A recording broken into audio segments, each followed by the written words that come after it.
আমি সমস্ত জাহানের লালন পালনকারী কে? আল্লাহ তাআলা। তাহলে বলুন, এই হিন্দুদের লালন পালনকারী কে? হিন্দু শিশু সন্তানটি মায়ের গর্ভে আসলে মায়ের বুকের মধ্যে নেয়ামতের দুগ্ধ কে বহন করেন?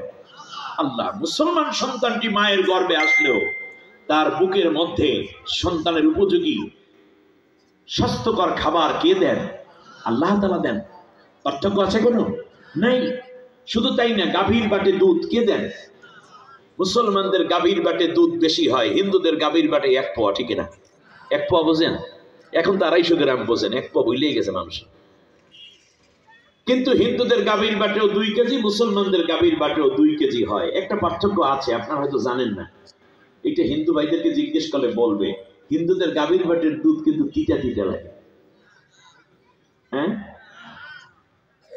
একই স্বাদ। কে দিলেন? ইয়াখরুজু মিন